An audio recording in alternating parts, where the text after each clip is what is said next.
परिवार एक अनादि संस्था है। ये हम सब समझते हैं कि मनुष्य सामाजिक प्राणी हैं और समाज का ताना बाना परिवारों से ही बना हुआ है। इसलिए ये परिवार अनादि संस्था है और इसके हम अनादि से सदस्य रहे हैं।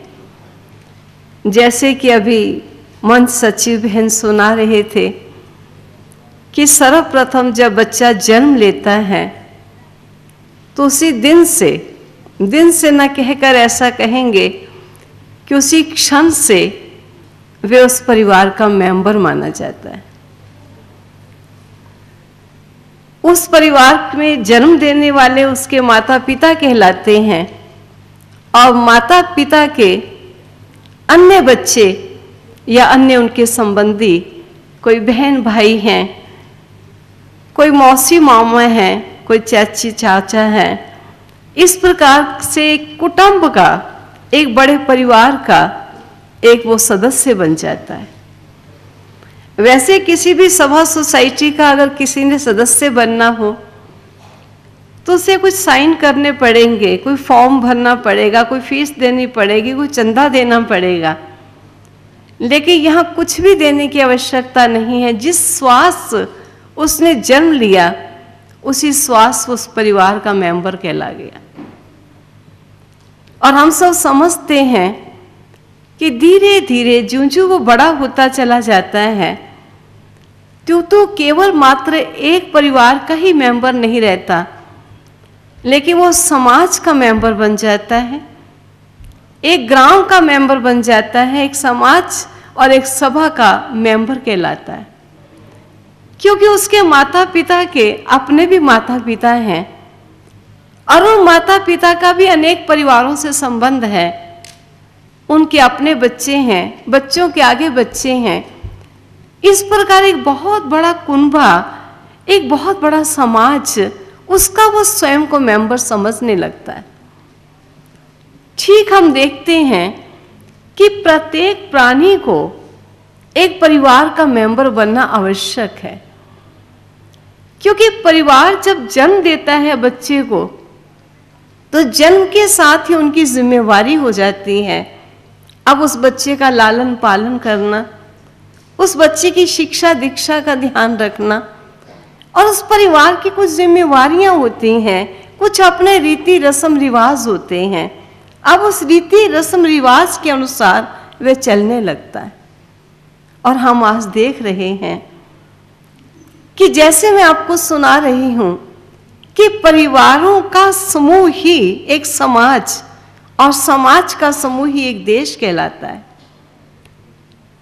किसी भी परिवार से हम समझ सकते हैं कि वहाँ के देश की कंडीशन क्या होगी, जिसका मैं हमेशा एक एग्जाम्पल बताती हूँ। हमारे विदेश में रहने वाले इस ईश्वरीय विश्वविद्यालय के सह प्रशासिका जब एक बार रशिया देश में हमारे पास आई तो उन्होंने मॉस्को में आते ही हमको कहा कि आप मुझे 2-3 परिवारों से अवश्य मिलाना। मैंने सोचा ऐसा आते ही मुझे आदेश दिया, जबकि बहुत से परिवार कई बार ये इच्छा रखते हैं कि बहनें हमारे पास आएं, लेकिन हम कुछ व्यस्तता के कारण ऐसा बोल देते हैं कि भाई टाइम नहीं मिलता। और कभी ऐसा भी समझते हैं क्योंकि वहाँ आने वाले नियमित प्रतिदिन के विद्यार्थी लगभग 500 हैं जो प्रातः की क्लास करते हैं, और आज अगर हम एक के यहाँ जाएंगे तो कल दूसरों को विचार आ सकता है कि आप हमारे यहाँ भी आइए। लेकिन हम कभी कहीं जा नहीं पाए और दादी जी ने आते ही हमको कह दिया कि आप मुझे 2-3 फैमिलीज को अवश्य मिलवाना, मैं उनके यहाँ जाना चाहूँगी। मुझे आया ये तो अच्छी बात है, उनका भाग्य खुल गया जो कब से हमें बुलाते थे और आज दादी जी ने स्वयं ही इच्छा प्रकट की है। लेकिन मुझे बाद में इस बात का एहसास हुआ कि दादी ये जानना चाहती थी कि देश किस प्रकार का है, यहाँ की संस्कृति कैसी है, यहाँ के लोग किस प्रकार के हैं, और उनके रहन सहन खान पान से उनकी हर चीज़ को जाना जा सकता है। ताकि उन्हें उसी प्रकार से शिक्षा दीक्षा दी जा सके और इसी प्रकार की उन्हें गाइडेंस मिल सके। बिल्कुल सुंदर बात लगी, क्योंकि आज हम समझते हैं अगर एक परिवार के सभी मेंबर्स सुशिक्षित हों, सुसंस्कृत हो और उनका जीवन स्वावलंबी हो और अपने ऊपर निर्भर जीवन हो, तो आप समझ सकते हैं ऐसे परिवार के मेंबर्स जहां भी जाएंगे अपने साथ शांति और सुख का वातावरण लेकर जाएंगे। वे जहां भी रहेंगे वहां कलह, क्लेश, अनबन, लड़ाई झगड़ा कुछ ऐसी चीज नहीं होगी। और अगर इसके विपरीत कुछ ऐसा परिवार हो जहां के फैमिली मेंबर सुशिक्षित नहीं है, सुसंस्कृत नहीं है, सुअनुशासित नहीं है, तो आप समझ सकते हैं कि उनके घर की दशा कैसी होगी। अवश्य कलह, क्लेश, लड़ाई झगड़ा, आपसी अनबन के कारण किसी पक्षपात रहित व्यक्ति को उनके घर में समय प्रति समय फैसले के लिए जज बनना ही पड़ता होगा। और इस प्रकार के परिवार के व्यक्ति अगर कहीं अन्य स्थान पर चले जाएं, तो वहां भी कलह क्लेश का वातावरण अवश्य फैलाएंगे। अपने साथ तनाव को जरूर लेकर जाएंगे और उन्हें किसी वकील का और न्याय के लिए किसी जज का सहारा जरूर लेना पड़ेगा। और हम ऐसा समझते हैं अगर किसी परिवार के अंदर इस प्रकार का वातावरण हो, कलह क्लेश हो, लड़ाई झगड़ा हो, आपसी व्यवहार श्रेष्ठ ना हो, तो ऐसा प्रतीत होता है कि ऐसा परिवार एक चिड़िया घर से भी बदतर परिवार देखने में आएगा। क्योंकि चिड़िया घर में भी हम देखते हैं जितने भी जीव प्राणी होते हैं वह अपने प्रकार के अहातों में रहते हैं, अपने प्रकार के स्थान में पिंजरे में उन्हें बंद रखा गया है। ठीक है, वो अपनी मर्यादा में अपने जीवन को चलाते हैं, लेकिन एक दो पर आघात नहीं पहुंचाते, क्योंकि वो अपने अपने अलग अलग स्थान पर हैं। लेकिन अगर एक परिवार में कुछ सभ्य प्रकार के प्राणी आ जाएं और कुछ असभ्य प्रकार के प्राणी आकर मिल जाएं और कुछ परिवारों का सम्मिश्रण हो जाए, तो आप समझ सकते हैं इस प्रकार के परिवारों में किस प्रकार का दृश्य देखने में आएगा। एक जेल के अंदर भी आज हम देखते हैं अलग प्रकार के कैदी अलग प्रकार के बैरक में होते हैं। हर प्रकार के कैदी को इकट्ठा नहीं रखा जाता है, लेकिन एक घर के अंदर एक के विचार बिल्कुल तमोगुनी हैं, आहार बिल्कुल तमोगुनी है, और एक के विचार आहार सतोगुनी और श्रेष्ठ है, और दोनों को इकट्ठा ही रहना पड़ता है। आप विचार कीजिए ऐसा जीवन क्या जीवन लगेगा? इस प्रकार के जीवन से क्या मनुष्य सुखी, शांत या आनंदित हो सकेगा? और आज मनुष्य की ये दशा हो चुकी है कि उसने अपने दिल के दरवाजे खोल दिए हैं, आंखों की खिड़कियां खोल दी हैं। इस प्रकार के भद्दे दृश्य देखने के लिए मनुष्य सदा लालियत हो चुका है। घरों में आज थोड़ा समय बैठकर एक दो को दिल लेना, एक दो को दिल देना, एक दो की बात समीपता से जानना, एक दो को समीपता से अपनी बात देने का समय कहाँ मिलता है? बस घर का दरवाजा खुला और दरवाजा खुलते ही रिमोट के द्वारा टेलीविजन का स्विच ऑन हो जाता है, सीरियल चल रहा है, कहीं सीरियल ना मिस हो जाए। और उसी स्थल पर जहां टेलीविजन में दृश्य आ रहा है, सास ससुर भी बैठे हैं, बहू बेटा भी बैठे हैं, मेहमान और नौकरानी भी बैठे हैं। जहां कहीं लाज होती थी, शर्म होता था, बड़े छोटे का कुछ लिहाज होता था, लेकिन आज ये सब चीजें समाप्त सी होती दिखाई दे रही। ऐसा लगता है कि 50 वर्ष पूर्व शायद कभी ऐसा सोचा भी ना होगा कि घर फिल्म हॉल से भी बदतर बन जाएंगे। चलो फिल्म हॉल में 3 पिक्चर दिखाएंगे, 4 दिखाएंगे, घर में सुबह से लेके छुट्टी है, आज शाम तक कई स्थानों पर हमने देखा, और एक जगह मैंने देखा 3 टेलीविज़न लगा के बच्चे बैठे हुए। मैंने कहा बेटा 3 टेलीविज़न क्यों लगाए हुए, देखने वाले तो आप इकट्ठे ही बैठे हो, पता नहीं दीदी किस चैनल में क्या आ जाए, इसलिए हमने सब चैनल को सामने रखा हुआ है, जिस चैनल में बढ़िया प्रोग्राम आएगा वो चैनल देखेंगे। आप सोचिए क्या घर की दशा हो चुकी। यहां तक मैंने ट्रेन में बहुत सुंदर दृश्य देखा, सुंदरी कहकर गुजारा हो सकता है, पति पत्नी आपस में बैठे हैं, ना जाने क्या चर्चा हो रही है, बड़ी गहन चर्चा में बैठे आपस में जुड़कर, छोटा सा बच्चा लेटा हुआ है और वो खोला हुआ है रेडियो, और उस बच्चे के कान में वो लगाया हुआ सुनने के लिए।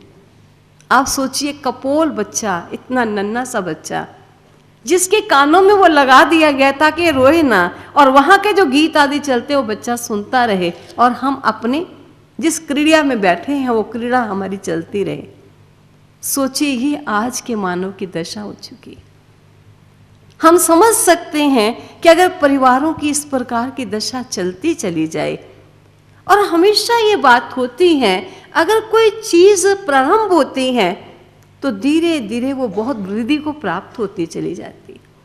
मैं ऐसा नहीं कहूँगी कि आज सभी परिवारों की ऐसी दशा है, कुछ परिवार इससे अच्छे हैं, कुछ उससे भी अच्छे हैं, लेकिन जब कोई चीज़ खराबी की शुरू होती है तो खराबी को बढ़ने में टाइम नहीं लगता, बहुत जल्दी से वो खराबी बढ़ती चली जाती। आज मनुष्य ने वो श्रेष्ठ शिक्षा जो बापूजी की दी हुई शिक्षा थी कि ना बुरा सुनो, ना बुरा देखो, ना बुरा बोलो, और हम साथ ही कहते हैं ना बुरा सोचो, आज इस शिक्षा को बहुत बड़े लोहे के संदूक में बंद करके काफी गहरा खड्डा खोद कर मनुष्य ने उसके अंदर दबा दी है ताकि शिक्षाएं सुनने को मिले ही ना। आप सोचिए जब परिवारों की ये दशा होगी तो देश की क्या दशा होगी, और जब इस प्रकार के देश की दशा होगी तो हमारा संसार किस कगार पर आकर खड़ा हुआ होगा। और आज दिनों दिन ये दशाएं हमको देखने को मिल रही हैं। इसलिए इस समय ऐसा उचित समझा गया कि गिरती अवस्था को थामा जाए, ऐसा ना हो कि उसको गिरने ही दिया जाए। ठीक है, कई बार ऐसा होता है कि कहीं बाढ़ बहुत तेजी से आती है या प्रकृति प्रकोप आते हैं, और कई लोग ऐसे हैं जो बिल्कुल मरना अवस्था में अभी मरे नहीं, उनका तो ध्यान नहीं रखा जा रहा, लेकिन जो अभी जीवित होने की जिनमें आशा है कम से कम उनको तो बचा लिया जाए।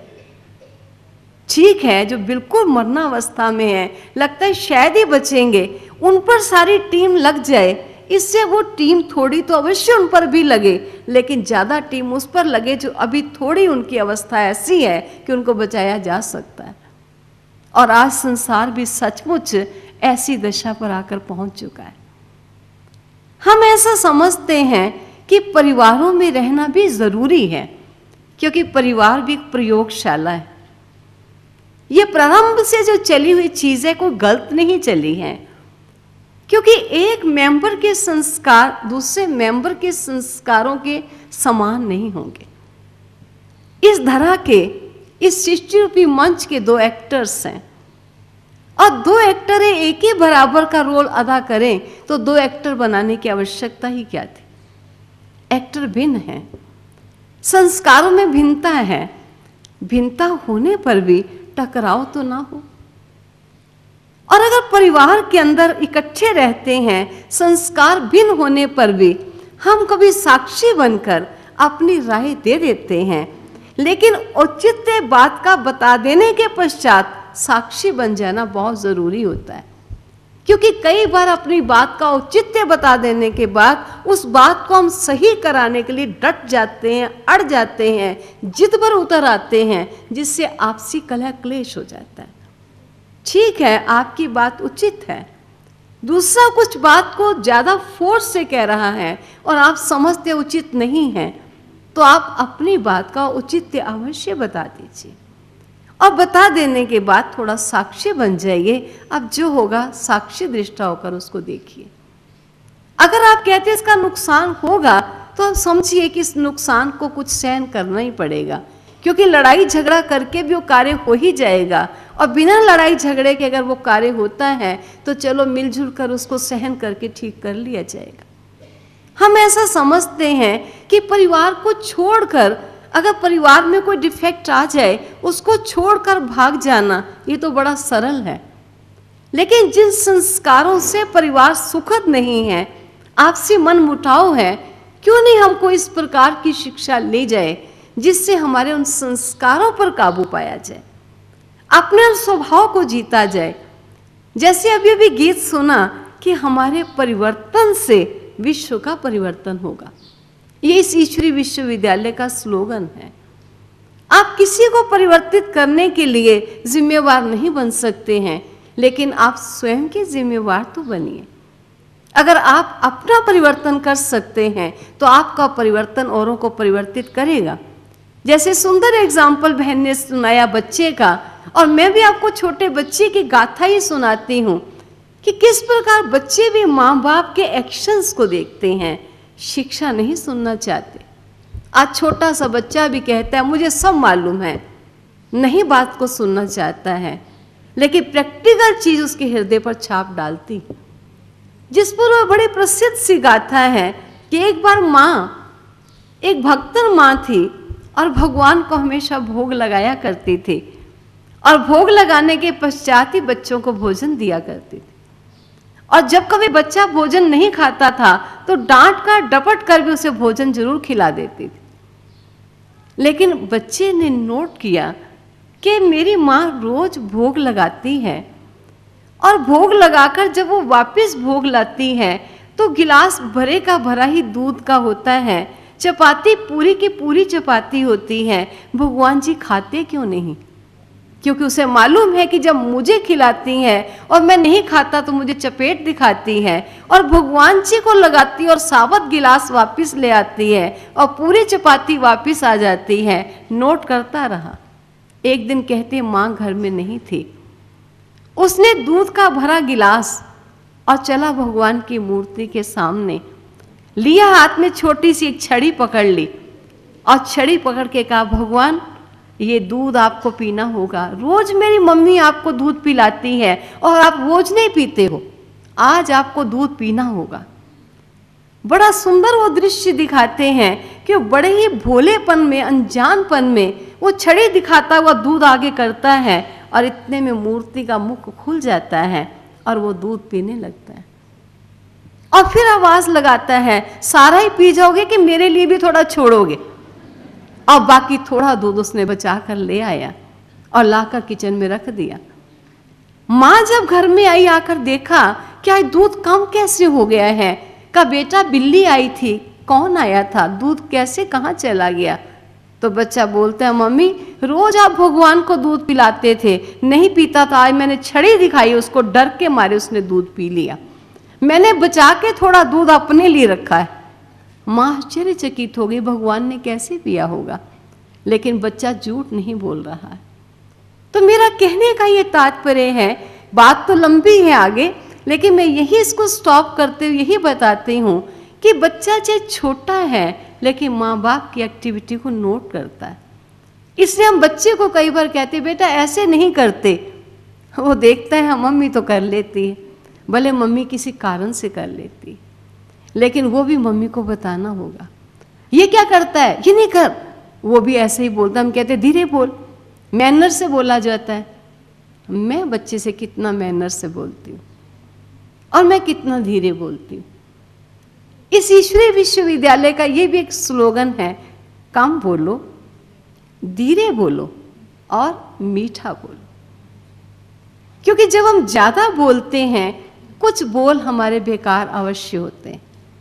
जब ज्यादा बोलने के साथ ऊंचा बोलते हैं, बात बड़ी अच्छी कही, लेकिन हमारे प्रेजेंटेशन जो है, देने का जो तौर तरीका है वो सुंदर ना होने के कारण कई बार दूसरा प्राणी उसे एक्सेप्ट स्वीकार नहीं करता। और कई बार ऐसा होता है कि बात अच्छी कही लेकिन माधुर्य से नहीं कही, और वो मिठास से ना कहने के कारण किसी को बात पसंद नहीं आई। इसलिए परिवार तो परिवार है, लेकिन परिवारों के अंदर जो एक बच्चा मेंबर बना है, उस मेंबर के प्रति अब हमारा क्या फर्ज बनता है, हमारा जीवन किस प्रकार का हो जाए। मुझे ऐसा आता है, बच्चा जब तक नहीं, माता पिता स्वतंत्र हैं, लेकिन बच्चे के आने पर माता पिता की रिस्पॉन्सिबिलिटी ना केवल बच्चे को पढ़ाने में, उसके पालन करने में, उसकी सेवा शुश्रूषा के लिए उसकी ड्यूटीज बढ़ जाती हैं, लेकिन उसको अपने चरित्र की भी ड्यूटीज बहुत बढ़ जाती हैं, क्योंकि अब उसकी नैतिकता का प्रभाव उस तक सीमित नहीं रहेगा, अब परिवार के मेंबर्स तक जाएगा।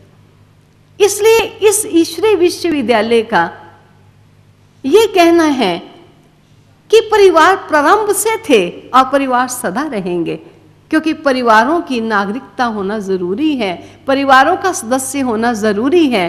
परिवार मनुष्य के लिए सुख आनंद का साधन बन जाते हैं, एक आपस का संगठन। लेकिन आज के परिवारों की दशा देख रहे हैं, अलगाववाद पनप रहा है, एक दो के साथ स्नेह नहीं, स्वार्थ हो रहा है।